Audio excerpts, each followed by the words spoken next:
Now is the time. We elected Republicans to take over the United States Senate. We elected them there to do this. And now we are asking them to stand firm and fight to get this through before Election Day.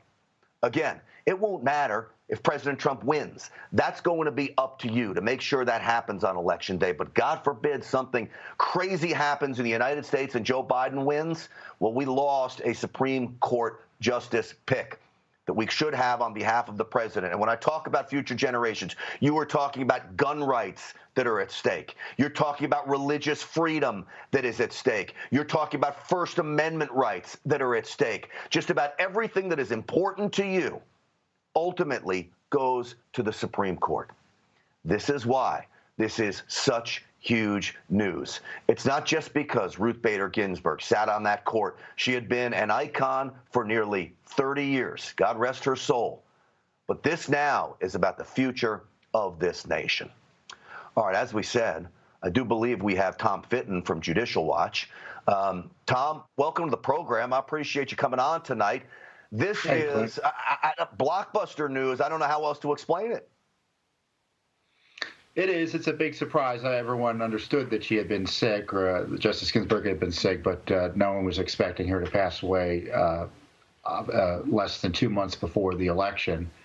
So in many ways, it's going to be up to Mitch McConnell whether he can rally all the Republican senators to get a nominee either through for the election, which would be extraordinary, or shortly thereafter. Well, we've got some, what do they call them, wet noodle Republicans. You've got Mitt Romney in there. They could throw a monkey wrench into all of this, but I would hope they would put their partisan politics aside. And especially a guy like Mitt Romney, who just despises President Trump, I believe, out of jealousy. You've got to put that aside for the good of the country. You know, you've been in and around this game for a long time, Tom. What would you like to see happen? How does this play out over the next 2 months? We get a nominee in before the election. There's really no technical reason, given the list of nominees, that a nominee couldn't be pushed through in the time before the election. The objections you're going to hear from senators, or Mitch McConnell's probably going to hear from senators, is that they got to be campaigning between now and Election Day. They can't be spending their time in Washington dealing with a nominee for the Supreme Court, a nomination for the Supreme Court, and they want to put it off after the election. So if your viewers want a nominee set in stone before the election, you call your senators now.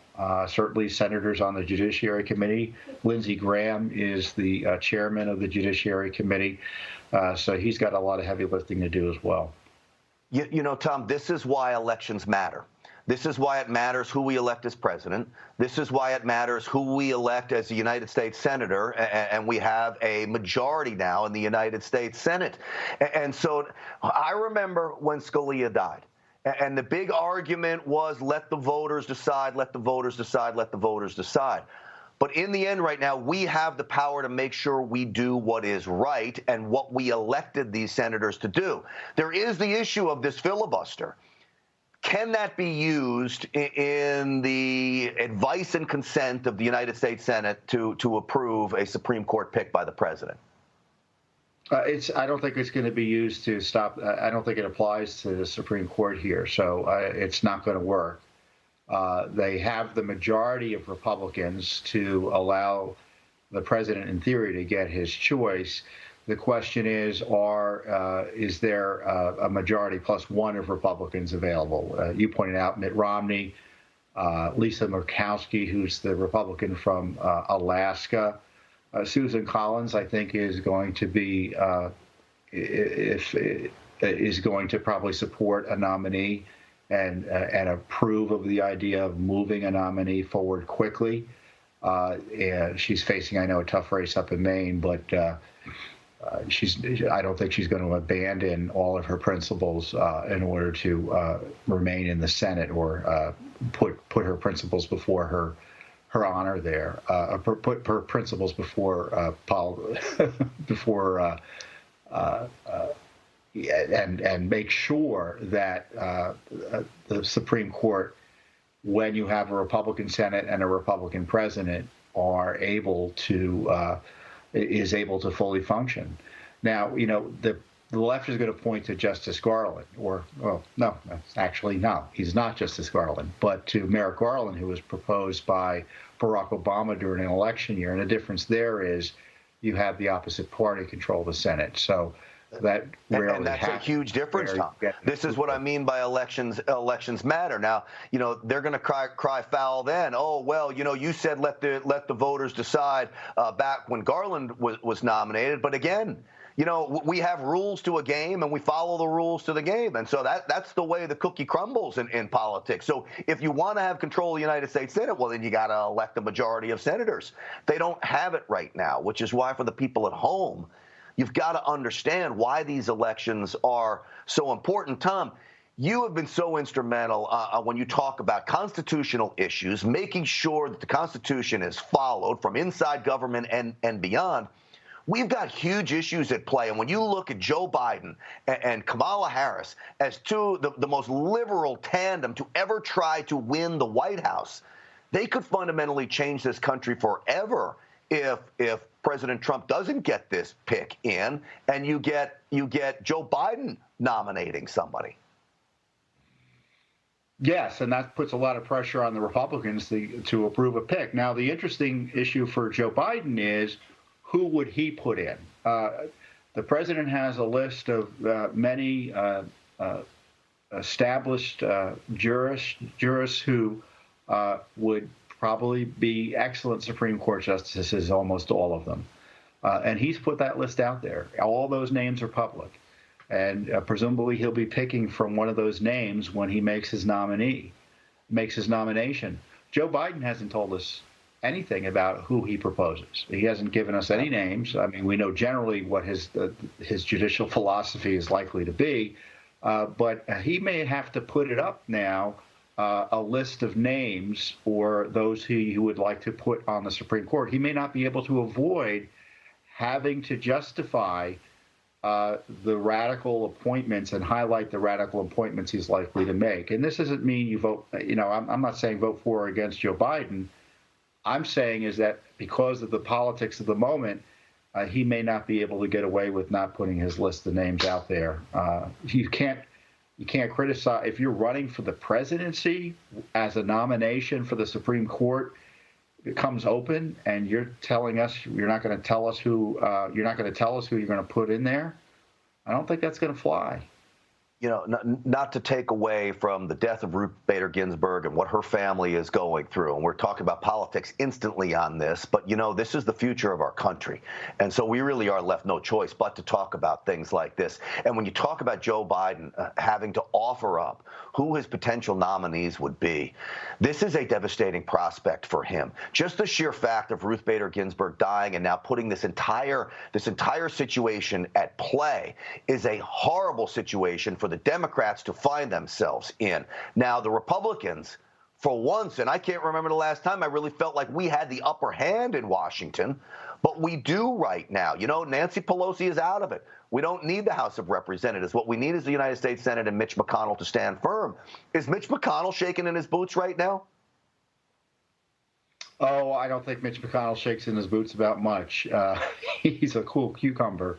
And I suspect he's going to be very methodical and process-oriented in getting this job done. I don't always agree with his approach to governance, but on judicial nominees, that's his expertise. I think they appointed 6 nominees or approved 6 judicial confirmations within 30 hours this past week or so. This is it's amazing. It's amazing, Tom, because what a change in Mitch McConnell and Senate Republicans since President Trump took office. It's almost as if President Trump was able to give these senators some political cover. I go back 10 years ago to when the Tea Party movement unfolded. Guys like Mitch McConnell were enemy number one. They were not doing what we wanted them to do. They did not stand up to Barack Obama. President Trump comes on the scene, and all of a sudden we get all these Republicans with spines. That is a good thing, and I hope they keep it here, Tom. Yeah, Mitch McConnell, I think, is going to very aggressively push a nominee through. But, he has a caucus to deal with, and I'm not sure where they are in terms of getting a nominee through pre or post election. In my view, the Senate Republicans, those who believe in constitutional government and constitutional judges and judges who apply the law as opposed to make the law, they have a positive moral obligation to get a conservative jurist on the bench before the end of the year. The timing of the election, that might be a closer call, but there's no doubt that the Senate should put a nominee on, approve President Trump's nominee. Presumably the nominee is going to be a good one, and firm up conservative and constitutional jurisprudence on the Supreme Court. And that's what this fight is about. It is about upholding the values and fundamentals that are spelled out in not just Judeo-Christian values, but spelled out in the Constitution as well, and upholding those values. The Constitution is not some living, breathing document, as the Democrats want to talk about. Tom Fitton with Judicial Watch, I would love it if you could hang around for a little bit. This is, a huge night to break down how this is going to play out leading up to Election Day. If you can hang out for just a little bit, we'd love to keep you on. Bader Ginsburg. That now puts the ball in the president's court to offer up a nominee for the United States Supreme Court. Now the question becomes, will he get enough Republicans on board to push this nominee through before the election? I will tell you right now, if there are defector Republicans before this election that is going to put the future of my children and your children in jeopardy by defecting, they should no longer be allowed to have an R next to their name. This is about principles. It's about the Constitution, and it's about the values this country was founded on. And now apparently we're getting some word that there may be Republican defectors in all of this. I want to go now to Newsmax White House correspondent John Gizzi. John, I appreciate you working overtime and coming on the program tonight. So what is this news about defectors? What are you hearing? The immediate question coming out of Capitol Hill was how many Republicans would object to this president selecting a nominee to the Supreme Court when he is 3 months away from election and possible defeat.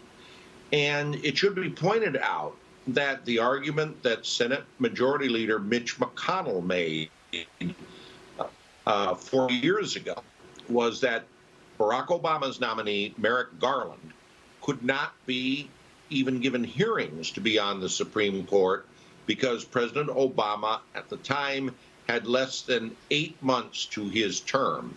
As a matter of fact, he had actually 11 months. It was on Valentine's Day that Justice Scalia died, and the president nominated Judge Garland just a little while after that. I might add this is the first time since 1940 that a president seeking re-election has had a Supreme Court appointment in his election year. But again, the question is timing, and several Republicans, and I'll mention them, are going to object to a president nominating someone to the Supreme Court so close to the election. Susan Collins of Maine, considered among the most vulnerable Republicans anywhere, is very likely to object to any nominee and certainly does not want to see a nomination fight. The same is true for Senator Lisa Murkowski of Alaska, not up for re-election. And of course, the usual suspects, Mitt Romney of Utah and Ben Sasse of Nebraska. Senator Pat Toomey, a pretty regular supporter of the president, wanted hearings on Judge Garland 4 years ago and didn't get them, and he could be considered someone in opposition to a court nominee this late in the game. The very fact John, John, a big difference between the Garland nomination and this nomination is that Republicans control the Republicans control the United States Senate. And so, look, politics is a brutal game. And it's a game, it is not a game for the faint of heart, that is for sure. Now, this is why I said earlier, elections matter here. Susan Collins, Mitt Romney, these usual suspects that you're offering up, Murkowski, I promise you, Republicans in their states are going to be steaming mad. I think they can kiss a future election, or if they're up for election, kiss it goodbye if they don't jump on board with this, John. With all due respect, Susan Collins would probably be debating right now on this. She made a courageous vote, no question about it, to support the nomination of Brett Kavanaugh for the Supreme Court. And she's watching old supporters desert her right and left. She's in the race of her life, and every poll I see shows her trailing Democrat Sarah Gideon. Now, she never backs down from the position she took. She would probably say this is creating another situation for her that's just going to be tantamount to writing her political suicide note by supporting a nominee to the Supreme Court so late in the game, won by Donald Trump. I'm just saying politics is a rough game and elections have consequences. Susan Collins would look at it in a different way. Yeah, I'm sure she would, because what I fear is she's looking out after her own hide in here, and that's, of course, is what most politicians do. John, will you just hang on 1 second, because I want to bring in Tom Fitton, who's been hanging out through all of this. Tom, you just heard John spell out the possible defectors in all of this. If Susan Collins supports the idea of President Trump nominating the next Supreme Court justice and moving that through before the election, do you believe it's political suicide for Susan Collins? What do you make of John's assessment? I think he's a little, John. I think you're just probably put too many senators on the list. Although Lisa Murkowski reportedly has already said no, she doesn't want to vote for anyone until after the inauguration. So check her off. So that gives them what, 2 votes, two more votes they need to keep. I don't think Susan Collins is going to abandon the president on this. If she suggests she will, she probably will lose in Maine. So, Tom, I personally think she can kiss her election goodbye if she abandons the president on this. She needs Trump supporters to win Maine. Right. That's probably her only, and it probably would put her over the top. But that's her political. I'm just guessing from here in D.C. about how it would work in Maine. I mean, these are unusual circumstances, as John has pointed out. But I don't see how the president has any choice but to put a nominee forward. And Mitch McConnell has already promised that if a nomination came up this year, he'd get someone on the court. All right, Tom Fitton, I really do appreciate you sticking with me on a Friday night. I know you have to get going, so we'll cut you loose. John, since you're on the Newsmax payroll, I'm going to make you stay around, if that's okay with you, brother, because I need the help here today. All right. Look, folks, we're going to take a quick break, but I want to come back and I want to talk about some of the issues that are at stake here. First and foremost being you have Joe Biden and Kamala Harris making a giant push towards socialism. One of the issues that is near and dear to my heart and should be to yours are Second Amendment rights. What do socialists want to do? They want to disarm you. That's the only way they get to where they want to go.